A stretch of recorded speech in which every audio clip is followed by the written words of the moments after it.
Bom dia, boa tarde, boa noite. Não sei que horário vocês estão assistindo essa aula, mas hoje vamos fechar aqui nesse nosso curso Simplificando o Direito Médico e da Saúde.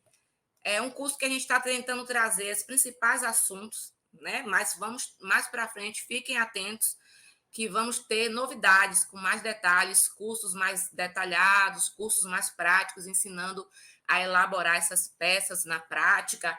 Mas o que importa agora é vocês saberem que essa advocacia, e essa advocacia não só por parte do advogado, mas essa gestão jurídica, né, o compliance, a advocacia preventiva por parte dos profissionais de saúde, o importante é vocês saberem um pouquinho de cada forma de atuação e da importância que muita gente não tem noção de tantos detalhes que envolvem esse direito médico e da saúde. E para tentar trazer mais um ponto importante para a nossa aula, e simplificando mais uma vez, vamos trazer hoje a responsabilidade penal do médico.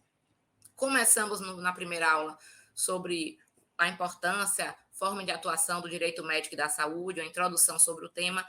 Falamos logo depois sobre a advocacia preventiva no direito médico e da saúde, tanto por parte das clínicas, hospitais, como por parte dos advogados.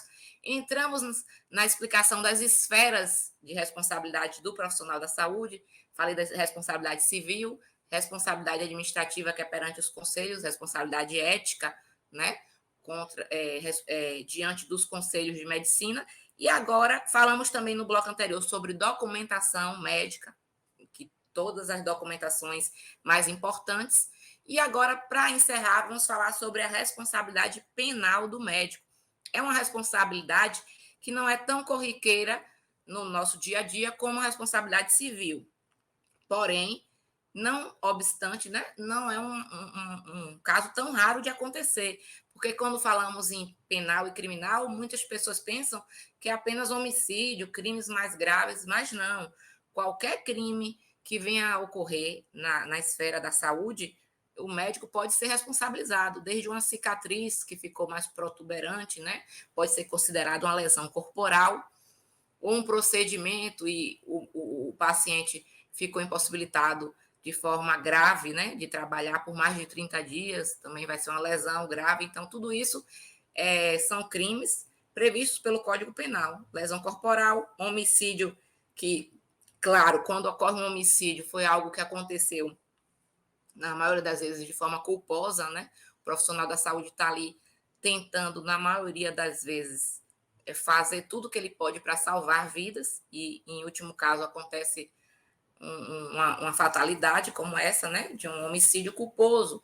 E todos esses são crimes previstos pelo Código Penal brasileiro. E na esfera penal, não é diferente da esfera civil. Vai ser observada se houve culpa desse profissional. Não existe uma responsabilidade penal objetiva desse profissional médico. Objetiva é aquela responsabilidade que eu falei, que não é observado se o profissional teve culpa ou não, que é o caso das clínicas e hospitais que, como empresas que são fornecedores, agem de acordo com o Código de Defesa do Consumidor e possuem uma responsabilidade objetiva, né? Na responsabilidade penal não tem isso, é sempre responsabilidade subjetiva. Vai ser analisado no caso concreto se houve culpa desse profissional. Então, o que podemos fazer aqui agora? Diferenciar, eu vou passar um slide aqui para vocês, mostrando a diferença da responsabilidade ética para a responsabilidade penal. Vou colocar esse slide logo, deixa eu ver se eu consigo aqui. Aqui, pronto. Começo com esse aqui sobre o dever de informação, porque na última aula não conseguimos finalizar ele, mas é muito importante também, que é a obrigação do médico, do profissional da saúde, de esclarecer o paciente sobre os riscos do tratamento, vantagens e desvantagens, para finalizar essa questão da indenização e da responsabilidade civil, e a gente, em seguida, no próximo slide, entra no responsabilidade penal. Então, há efetivo cumprimento, né, desse dever de informação quando os esclarecimentos se relacionarem ao caso do paciente. Então, não pode ser um termo, como eu falei, de consentimento genérico, tem que ser algo específico sobre aquele caso de saúde do paciente. Então, individualizar esses documentos e não só dar para o paciente assinar, como eu falei na outra aula. tem que ler para o paciente e perguntar se ele tem alguma dúvida sobre aquela cirurgia, sobre aquele procedimento, sobre os riscos. E esse dever de informar é um dever considerado pela jurisprudência das últimas decisões de conduta decorrente da boa-fé do profissional. E sua simples inobservância caracteriza inadimplemento contratual e gera dever de indenizar. Então, veja como é importante esse dever de informação. Mesmo que não ocorra nada com o paciente, a simples inobservância desse dever de informação já pode ocasionar uma indenização. Mas, geralmente, na maioria dos casos, o paciente só vai alegar isso quando tem algum problema. Então, ele junta o problema com essa falta da informação. Ele vai dizer que não foi informado de tudo. E aí cabe ao médico estar preparado, documentado, mostrando que informou sim, né? Cabe ao profissional de estética mostrando que falou sim sobre o antes e depois, como vai ser, qual é a perspectiva do resultado da cirurgia. Então, essa parte aí é toda pela boa-fé. Então, a boa-fé vem de quê? Vem de se prevenir. Então, por isso, cada vez mais é importante a importância, como eu falei lá desde a primeira aula, do direito médico preventivo. E a indenização é devida pela privação sofrida pelo paciente em sua autodeterminação, por lhe ter sido tirado uma oportunidade, né, de ponderar os riscos e vantagens daquele tratamento, que ao final lhe causou danos que poderiam não ter sido causados caso não fosse realizado o procedimento. Ou seja, caso tivesse sido esclarecido esses riscos e ele, paciente, dissesse: eu não quero fazer essa cirurgia. Como não foi esclarecido, ele resolveu fazer a cirurgia, mas foi falha no médico que não trabalhou com esse dever de informação. O ônus da prova também, quanto ao cumprimento desse dever de informar e obter o consentimento informado do paciente, é do médico ou do hospital. Então, olha que importante isso. Orientado pelo princípio da colaboração processual. Esse princípio traz o quê?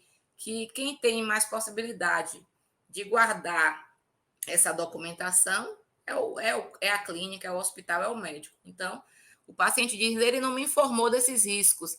O juiz pode chegar e dizer: prove, médico, o ônus da prova é seu, médico, hospital e clínica, de que você informou. Já que o paciente disse que não informou e você está dizendo que informou, me prove que você informou. Então, vocês têm que ter guardados, né, médico, clínicas e hospitais, dentistas, os termos de consentimento, todos guardados, arquivados, seja de forma digital ou física. Veterinários também, biomédicos, esteticistas. Então, vamos lá. A responsabilidade subjetiva do médico, como eu falei, não exclui a possibilidade de inversão do ônus da prova, se presentes os requisitos, né, que vão ensejar, devendo o profissional demonstrar ter agido com respeito às orientações técnicas possíveis, né? Então, sempre tem que esclarecer e sempre tem que documentar tudo. E aí finalizamos aqui o restinho da aula de responsabilidade civil e vamos adentrar na responsabilidade penal. E aí eu trago essa diferenciação. São esferas autônomas e independentes, como a gente falou, a ética, a civil e a penal. Mas ambas são decorrentes do direito punitivo, tanto a ética como a penal. Trazem para o agente causador uma punição. Então, lá no processo ético vai ter uma sindicância que o Conselho de Medicina vai fazer e pode abrir um processo ético contra o médico, um caráter punitivo. E no direito penal também, um caráter punitivo, que não é o caráter cível, né? Então, a ética, sob o ponto de vista profissional, então, ele não agiu conforme as regras éticas da sua profissão, e penal, sob o ponto de vista criminal, sobre crimes previstos no Código Penal brasileiro, que geralmente crimes nessa área aí da saúde, e crimes comuns também, que qualquer pessoa do povo pode cometer, lesão corporal, não só médicos podem cometer, qualquer pessoa pode cometer. Mas o médico, no exercício da medicina, pode, sem querer, né, sem intenção, sem dolo, agir e ter algum crime desse aí contra ele. Então, aqui eu trago a influência do penal no campo ético, foi o que eu falei no início também. Esse slide aí a gente já falou. O juiz tem que absolver o réu, o juiz criminal, quando reconhecer, ou o juiz do cível, que no âmbito criminal está provada a inexistência do fato ou está provado que o réu não concorreu para a infração penal. Então, nessas duas hipóteses na esfera criminal, não vai haver infração ética. Então, no âmbito administrativo, se o juiz criminal disser que não houve o fato, ou que não foi ele que praticou o fato, o médico, obrigatoriamente o conselho lá de medicina, no processo ético, vai ter que arquivar o processo e vai ter que também inocentar o médico. Só esses dois casos. A sentença penal absolutória vai influenciar no processo administrativo, que é o processo junto aos conselhos, né? Estou repetitiva para vocês absorverem. O processo administrativo é o processo ético. E os crimes mais comuns, eu trago alguns aí, não vou poder ficar detalhando muito sobre eles. No próximo curso que a gente vier a fazer, nós vamos poder detalhar melhor cada crime desse, vamos poder explicar cada peça prática, a petição, a contestação, a defesa no processo ético e tudo mais. Vamos falar também sobre o consumidor ajuizando ações contra planos de saúde. Fiquem atentos que vão ter muitos cursos interessantes, muitas novidades aqui.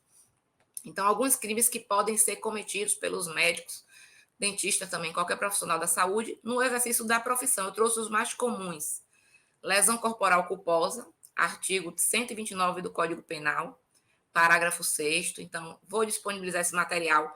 Se quiserem ver qual é a pena desse crime, quantos anos fica preso, quanto se fica preso, se não fica, isso tudo vai ter lá no Google, no Código Penal. Mas eu vou disponibilizar esses slides. Lesão corporal seguida de morte, artigo 129, parágrafo 3º. Homicídio culposo, artigo 121, parágrafo 3º, que é o homicídio quando não tem intenção, né? Não tem dolo, que ocorre com culpa, que falamos mais cedo da culpa, né? Negligência, imprudência ou imperícia. Então, pode acontecer um homicídio por causa de um desses elementos, negligência, imprudência ou imperícia, e o médico pode vir a ser condenado por homicídio culposo, mesmo ele se defendendo. Então, a importância da documentação.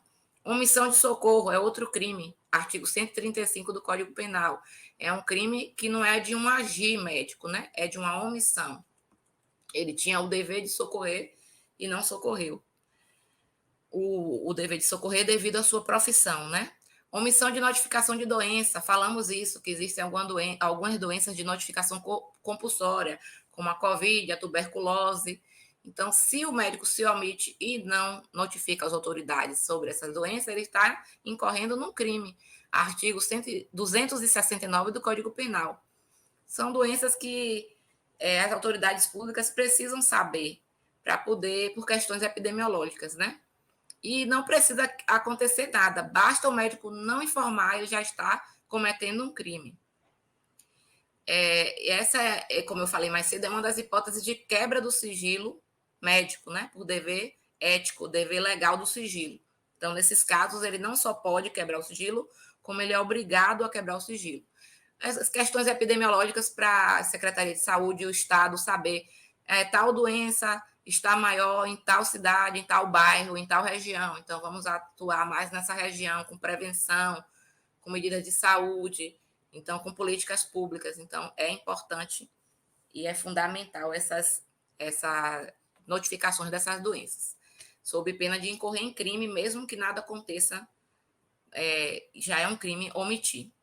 Violação do segredo profissional, artigo 154 do Código Penal, que é o sigilo, né, que eu falei, sigilo médico. O médico deve ter um dever de sigilo a respeito das informações do paciente que tem ciência em razão da sua profissão.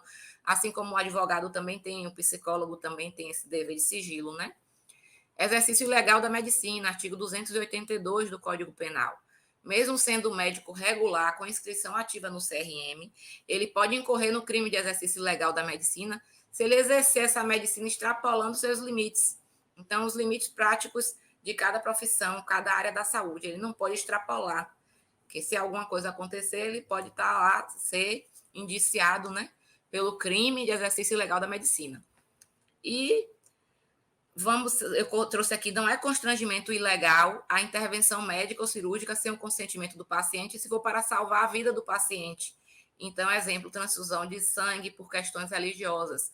Os testemunhas de Jeová, muitas vezes estão ali entre a vida e a morte, mas a família não quer autorizar a transfusão de sangue. Se o médico, por questões de valores e crenças, ele resolver, né, fazer aquela transfusão, mesmo contra o que a família do paciente quer, pela questão religiosa, não vai ser cometido um crime. Por quê? Porque vai ser para salvar a vida daquele paciente. Aí depois ele pode receber um processo da família e vai se defender e tudo mais. Artigo 139, crimes de maus tratos, né?